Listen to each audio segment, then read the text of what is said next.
ଚିକଣ ଚାକଣ କୁଆଡ଼େ ବାହାରିଲା କି? ଶ୍ୱଶୁର ଘରକୁ ଯାଉଛି। ଶ୍ୱଶୁର ଘରକୁ ଯାଉଛି। ହାय ଫ୍ରେଣ୍ଡ, ଜୟ ଜଗନ୍ନାଥ। ଆଜି ବାହାରିଲି ମୁଁ ଆମ ଘରକୁ ଟିକେ ବୁଲିକି ଆସିବି, କାହିଁକିନା ବର୍ଷେ 1.5 ବର୍ଷ ହେଲାଣି ଯାଇନି, ତ ଏ 2 ଜଣ ଯାକ ବାହାରିଛୁ ଟିକେ ବୁଲିକି ଆସିବା ପାଇଁ। ଚାଲ ଯିବା।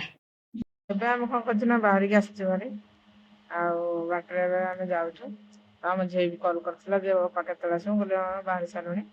ଏବେ ଆମେ ଆସିକି କଲୋନୀରେ ପହଞ୍ଚି ସାରିଛୁ। ଆଉ ଏଇଟା ହେଉଛି ଆମର ମନ୍ଦିର, ଏଇଟା ହେଉଛି ନୃସିଂହ ମନ୍ଦିର। ଏଇଠି ଠାକୁରଙ୍କୁ ଦର୍ଶନ କରିଦେଲୁ, ମାନେ ମୁଣ୍ଡିଆ ମାରିଦେଲୁ। ତାପରେ ଆସିକି ଆମ ବିଭିନ୍ନ ଘରେ କିଛି ଫଳ ଆଉ ଫଳମୂଳ କିଣିଥିଲୁ, ମିଠା କିଣିଥିଲୁ, ଆଉ କିଛି କଦଳୀ ବି କିଣିଥିଲୁ। କାହିଁକିନା ଅଛନ୍ତି ଆଗରେ ମାଙ୍କଡ଼ମାନେ ଅଛନ୍ତି, ସେମାନଙ୍କୁ କିଛି ଖାଇବା ପାଇଁ ଦେବା ପାଇଁ ଆମେ କଦଳୀ କିଣିଦେଇଥିଲୁ। ତାପରେ କ'ଣ କରିଥିଲୁ ନା ଆମେ କଦଳୀ କିଣିକି ଯେତେବେଳେ ବାଟରେ ଯାଉଥିଲୁ ମୁଁ ଲାଗିଲା ଯେ କେହି ନାହାନ୍ତି, ଆଉ ଶୂନଶାନ ଅଛି। ସେତେବେଳେ 11ଟା ଟାଇମ୍ ହେଇଯାଇଥିଲାଣି, ଶୂନଶାନ ଦେଖିକି ଅଛନ୍ତି ଯଦି ମୁଁ ଆଉ ଡରିକି ନ ଓହ୍ଲେଇକି, କାହିଁକିନା ଆଉ ଭିଡ଼ କରୁଛନ୍ତି ଯେହେତୁ, ସେଥିପାଇଁ ତାଙ୍କୁ ପୁରା ଏମିତି ଗାଡ଼ିରେ ବସିକି ଛାଡ଼ିଦେଲି ଆଉ ଆସିଲୁ ଭାରି। ତ ଆମେ ଆସିକି ଏବେ ପହଞ୍ଚିଗଲୁଣି ଅଧା ବାଟ। ଆଉ ଆମ ଗାଁ ତ ଆସିନି, 8-10 କିଲୋମିଟର ଅଛି, କିନ୍ତୁ ପହଞ୍ଚି ଯାଇଥିଲୁ। ଆଉ ଏଠି ଠାକୁର ଅଛନ୍ତି, ଟିକେ ଠାକୁରକୁ ବି ମୁଣ୍ଡିଆ ମାରି ଦେଇଥିଲି। ଆଉ ଗାଡ଼ିରେ ତ ଓହ୍ଲେଇନୁ, କିନ୍ତୁ ଗାଡ଼ିରେ ବସିକି ମାରିଥିଲି। ଇଏ ହେଉଛନ୍ତି ଆମର ହନୁମାନ ଠାକୁର ପ୍ରଭୁ। ତାପରେ ଆମେ ଆସିଗଲୁ ଆମ ଗାଁ ରୋଡ଼କୁ। ଆଉ ଗାଁ ରୋଡ଼କୁ ଆସିଲେ ତ ଖୁସିର ମତେ ନ କହିଲେ ସରେ। ମୁଁ କ'ଣ କରିଥିଲି, ଆମ ଗାଁ ଯେହେତୁ ଆମ ଗାଁକୁ ଯାଉଛି, ଯେବେ ବି ମୁଁ ଆମ ଗାଁ ରାସ୍ତାରେ ଯାଏ ଆଉ ମତେ ବହୁତ ଭଲ ଲାଗେ। ଆଉ ଯେମିତି ଲାଗେ ମୁଁ ଆଗରୁ ଯେମିତି ଝିଅ ଥିଲି ତ ସେଇଭଳିଆ ଲାଗେ, ମତେ ଫିଲ୍ ହୁଏ। ଆଉ ଯେମିତି ଥିଲି ଆଗ ବେଳେ, ବାହାଘର ହେଇନଥିଲି ଯେମିତି ଲାଗୁଥିଲା ସେଇଭଳି ଲାଗେ ମତେ, କାହିଁକିନା ଆମ ଗାଁର ରାସ୍ତାକୁ ମୁଁ ଆସିଲା ପରେ। ଆଉ ଦେଖନ୍ତୁ କେତେ ସୁନ୍ଦର ଭିଉ ଅଛି, ଆଉ ପୁରା ରାସ୍ତା କାନ୍ଥେ କାନ୍ଥେ ପୁରା ଗଛ ଅଛି, ତ ଖରା ବି ଜଣା ପଡ଼ିବନି, ଆଉ ବହୁତ ଶାନ୍ତି ଲାଗିବ, ଥଣ୍ଡା ଥଣ୍ଡା ବି ପବନ ଦଉଛି। ଆମେ ଯାଉଛୁ ଆଉ ଆସିଗଲୁ ଏବେ ଆମ ଗାଁ, ମାନେ ଗାଁକୁ। ଗାଁ ବୋଲେ ଆମ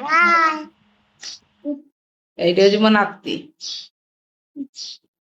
ମୋ ଝିଆରୀର ପୁଅ, ଏଠି ନାତି ଆସିଛି ଆକୁ ଦେଖିବା ପାଇଁ, ହଁ କି ନାଇଁ? ତମକୁ କ'ଣ ଆଣିଛି ତୁ ଖାଇଲୁ କହିଲୁ? କାକରି ଦେଖେଇଦେଲୁ, କ'ଣ ଖାଉଛୁ? ସେ କୁରକୁରି ଖାଉଛି, ହଁ କି ନାଇଁ? କହିଦେଲୁ ଜୟ ଜଗନ୍ନାଥ। ଜୟ ଜଗନ୍ନାଥ। ହାତ ଟେକିକି କହିବୁ ନା ଆଉ। ଜୟ ଜଗନ୍ନାଥ। ଜାଣିଛୁ ତ ଆଉ କ'ଣ? ପାଠ ପଢୁଛୁ କି ନାହିଁ? କ'ଣ ପଢିଲୁ ନା? ଅ ଆ ସେ ଆଉ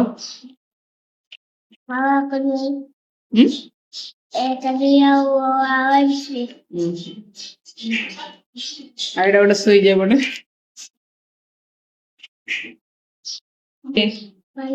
ଭଲ ରଖ। ମୁଁ ତୋର କ'ଣ ଲାଗିବି? ମତେ କ'ଣ ଡାକିବୁ? ଦିଦି ଡାକିବୁ? ଡାକିଲୁ ଆଜ୍ଞା।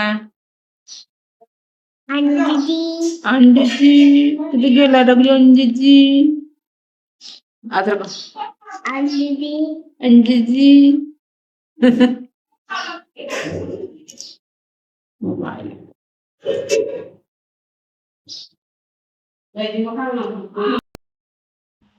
तापर मो झियारी बहु कहली अरे नाती एटिके नाचिलु तेरा को गीत नाचु कि मु कहली नाच ना टिके जोड़ा रे केमती देख बेंग भଳି ଡେଉଁଛି ତ ତା ବେଙ୍ଗ ଡିଆଁ ଦେଖିକି ମୋ ମା ସିଆଡେ ହସୁଥାଏ ଆଉ କହୁଥାଏ କ'ଣ ପାଇଁ ତାକୁ ଡିଆଉଛୁ ଆଉ ତା ଗୋଡ଼ ପିଡ଼ା ହବନି। ମୁଁ କହିଲି ଗୋଡ଼ର ଚିନ୍ତା ଏତେ କରନି। ତାପରେ କ'ଣ ହେଇଛି ନା ଉଠି ପଡ଼ିଲା ଆମର ଖାଇବା ପାଇଁ ବସିଛନ୍ତି। ଏବେ ଆମର ବସିଛନ୍ତି ଖାଇବା ପାଇଁ, ସେ ଖିଆ ପିଆ କରୁଛନ୍ତି। ଆଉ ଏଇଠି ନାତୁଣୀ ଗେଲ ହଉଛି କୁରକୁରି ଖାଇ ଆମ ଝିଅ ଖାଇବା ଖାଇବା ଏଇ ଝିଅ ଟିକେ ରଖେଇଦେବେ ଠିକ ଅଛି। ତାପରେ ଆମେ କ'ଣ କରିଥିଲୁ ନା ମୋ ପୁତୁରା ଝିଅ ଆଉ ଝିଆରୀ ଆଉ ମୋ ଝିଆରୀ ଝିଅ ମିଶିକି ଆମେ ସାଙ୍ଗ ହେଇ ଖାଇଲୁ। ଦେଖନ୍ତୁ ମୁଢ଼ି ଖାଇଲା ଭଳି ସେ କେମିତି ଫିଙ୍ଗୁଛି ଭାତ ସବୁଆଡେ, ଛୋଟ ଛୁଆ ଜାଣିପାରୁନି।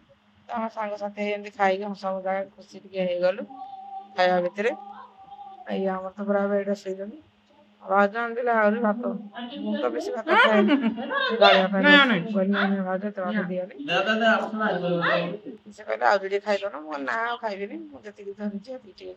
ତାପରେ ଅପେକ୍ଷା କିଛି ସମୟ ଅପେକ୍ଷା କରିବା ପରେ ଫାଇନାଲି ଆସିକି ପହଞ୍ଚିଗଲା ମୋ ନନା। ତାକୁ ଅପେକ୍ଷା କରିଛି କାହିଁକି ନା ଆମର ସିଆଡେ ନନା ଡାକନ୍ତି ଭାଇମାନଙ୍କୁ, କିଏ?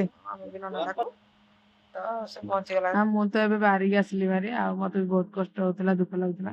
ତ କୋଉମାନେ ମୋ ଭଳି ଗୋଟେ ଦିନରେ ପଳେଇ ଆସନ୍ତି ମାନେ ବାପ ଘରୁ, ତ ନିଶ୍ଚୟ କମେଣ୍ଟ କରି ଜଣେଇବେ।